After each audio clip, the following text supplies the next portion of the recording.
Hello guys, welcome to Focus the Test Talk. So today we have another question, and our question is कि let alpha equal to 1 upon sin 60 into sin 61 plus 1 upon sin 62 into sin 63 plus dot dot dot up to 1 upon sin 118 degree into sin 119 degree. Then we have to find cosec 1 degree upon alpha whole square. Okay, तो काफ़ी interesting question है, ये conceptual question है. आप इसके solution पे focus करो, और अगर अभी तक आपने चैनल को सब्सक्राइब ना किया है then please subscribe it, hit the notification bell for upcoming videos. Okay, और एक बात आपकी जानकारी के लिए कि ये क्वेश्चन जो है PYQ है IIT एडवांस का. ओके, तो चलो देखते हैं. इसके लिए क्या है कि मतलब यहाँ पे आप सोचोगे कि यहाँ पे ये टेलीस्कोपिक सीरीज जैसा दिख रहा है, तो ऐसा कुछ है नहीं.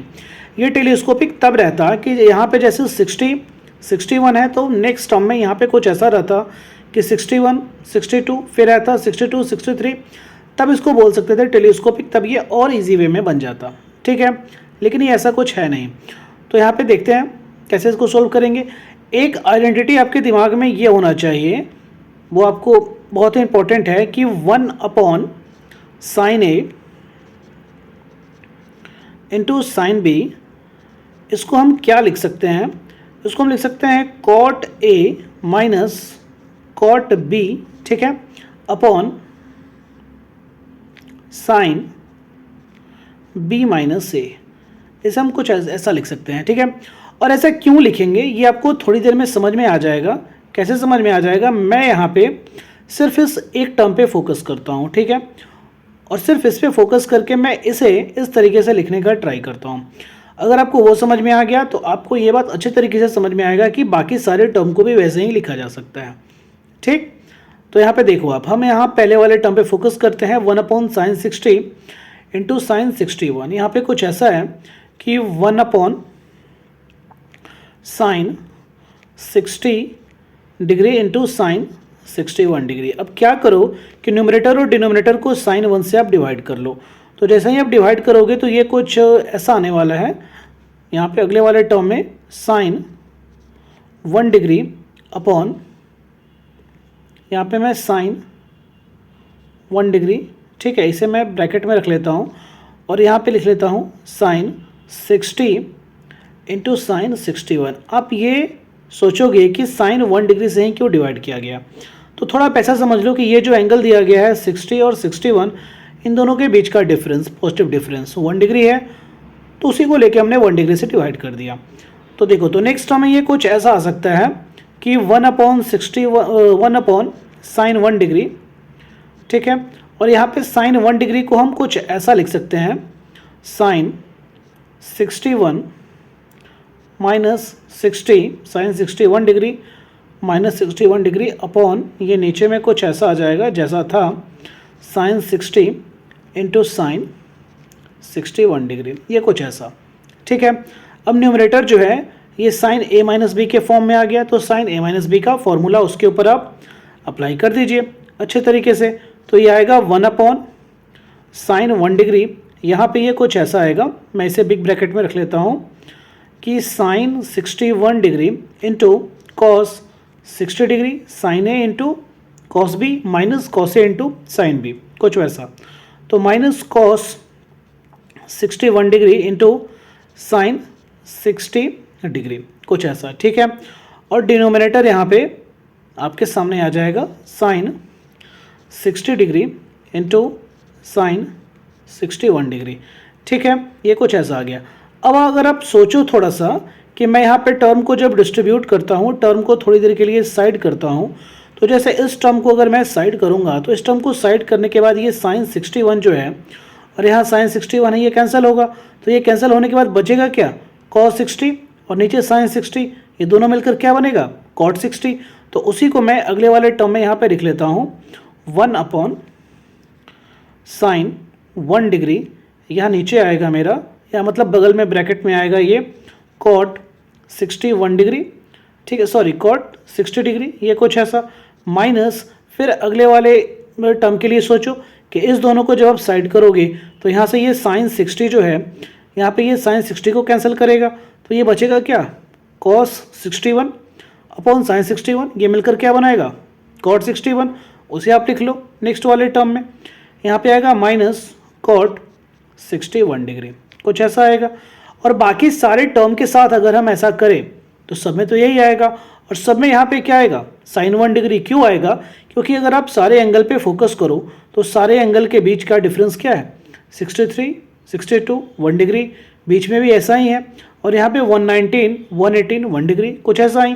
तो 1/sin 1 डिग्री को ओवरऑल हम कॉमन ले लेते हैं, और जब ओवरऑल कॉमन ले लेंगे तो ये कुछ हमारे सामने ऐसा आएगा, दैट इज, यहाँ पे कुछ ऐसा लिख लेते हैं, दैट इज, ये जो सारा टर्म लिखा है इसको एक बार लिख लेते हैं, अल्फ़ा इक्वल टू, यहाँ पे alpha equal to 1/sin 60 degree into sine 61 degree plus 1/sin 62 degree into sine 63 degree plus dot dot dot up to 1/sin 118 degree into sine 119 degree.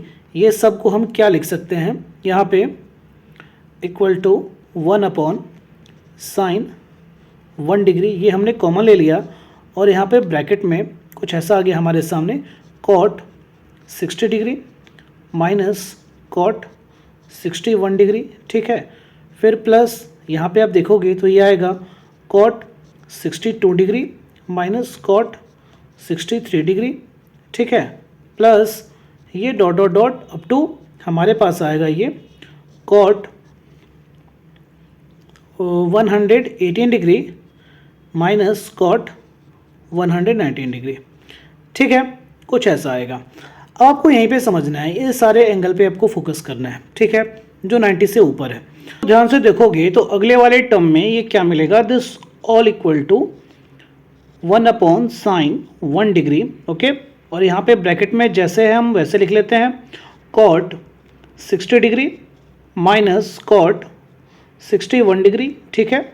फिर प्लस ये यहाँ पे cot 62 degree minus cot 63 degree minus cot 63 degree, ठीक है, plus dot dot dot यहाँ पे ये up to cos 118 degree जो है इसे हम कुछ ऐसा लिखते हैं, यहाँ पे कॉट पाई माइनस 62 डिग्री, ठीक है। फिर यहाँ पे माइनस कॉट 119 को लिख लेते हैं, पाई माइनस 61 डिग्री, ठीक है। और आपको एक चीज़ अच्छे तरीके से याद कर रखना पड़ेगा, मतलब समझ में रखना पड़ेगा कि कॉट पाई माइनस थीटा होता क्या है, वो मैं यहाँ पे लिख देता हूँ। कॉट पाई माइनस थीटा ये होता है माइनस कॉट थीटा, ठीक है। कॉट पाई माइनस थीटा यानी सेकेंड क्वाड्रेंट, और सेकेंड क्वाड्रेंट में कॉट क्या, निगेटिव। और पाई के दुनिया में मतलब कॉट पाई माइनस थीटा करोगे या कॉट पाई प्लस थीटा करोगे तो इस तरीके से क्या होता है कि ट्रिग्नोमेट्रिक फंक्शन चेंज नहीं होता है, वो कॉट का कॉट रहेगा, साइन का साइन रहेगा, कुछ वैसा ही, ठीक है। तो यहाँ पे क्या मिलेगा कि अगले वाले टर्म में आप देख लो, अगले वाले टर्म में जो मैं लिखूंगा उससे आपको आइडिया हो जाएगा कि हाँ ये अब तो आसान हो गया। 1/sin 1 डिग्री यहाँ पे कुछ ऐसा लिख लिया, ठीक है। फिर यहाँ पे आया cot 60 degree minus cot 61 degree, ठीक है, प्लस ये यहाँ पे आया हमारा cot 62 degree minus cot 63 degree, plus ये अप टू यहाँ पे कॉट पाई माइनस थीटा के बारे में सोचोगे तो ये आएगा माइनस कॉट 62 डिग्री, ठीक है, कुछ ऐसा। यहाँ पे पाई माइनस 61 सोचेंगे तो ये आएगा माइनस कॉट 61, लेकिन वो माइनस और ये माइनस मिलकर क्या होगा, प्लस, यानी यहाँ पे ये बनेगा प्लस कॉट 61 डिग्री। अब तो आपको अच्छे तरीके से दिख रहा होगा कि क्या यहाँ पे आ चुका है, टर्म्स कैसे आ चुके हैं। तो यहाँ ध्यान से देखो कि ये प्लस कॉट 61, यहाँ पे ये क्या है, माइनस कॉट 61, तो ये दोनों तो जाएंगे अपनी दुनिया में, ऐस करेंगे। ठीक वैसे ही यहाँ पे प्लस कॉट 62 और ये माइनस कॉट 62 ये भी जाएंगे। फिर ये भी माइनस कॉट 63 ये आगे वाले से जाएगा, आगे वाले से नहीं जाएगा, ये इधर से कहीं से जाएगा। ठीक है, वैसे ही सब कैंसिल होगा, और ये सब कैंसिल होने के बाद हमारे पास बचेगा क्या, सिर्फ कॉट 60 बचेगा। ठीक है, यानी ये दिस ऑल इक्वल टू हमारे पास बचा क्या, 1/sin 1 degree, okay, into cot 60 degree. और ये सब है किसके बराबर भाई मेरे? तो ये है अल्फ़ा के बराबर, ठीक है। यानी आप यहाँ ध्यान से देखो तो साइन 1 डिग्री को आप क्या लिख सकते हो? अल्फ़ा इक्वल टू ये कुछ ऐसा आया, कॉसिक 1 डिग्री, और कॉट 60 का मतलब क्या होता है? 1/√3, यानी यहाँ नीचे √3 आ गया। फिर आप देखो तो ये √3 इक्वल टू क्या आया? कॉसिक 1 डिग्री अपॉन अल्फ़ा, ठीक है। और हमसे क्या पूछा? ये जो टर्म है इसी का तो स्क्वायर पूछ रहा है, तो मिल गया ना, that is cosec 1 degree upon alpha, ये पूरे का whole square, the sole equal to √3 का स्क्वायर। और बड़े ही अच्छे तरीके से आपको दिख रहा है कि ये कितना बड़ा नंबर है, क्या मिल गया 3। तो आई होप आपको ये समझ में आ गया होगा। वीडियो अच्छा लगा हो तो इसे लाइक करें, शेयर करें, चैनल को सब्सक्राइब करें, और कोई कन्फ्यूज़न हो तो कमेंट ज़रूर करें प्लीज़। यार चैनल पे थोड़ा सा कृपा बरसा दो, बहुत दिनों से लगा हुआ हूँ। बाय।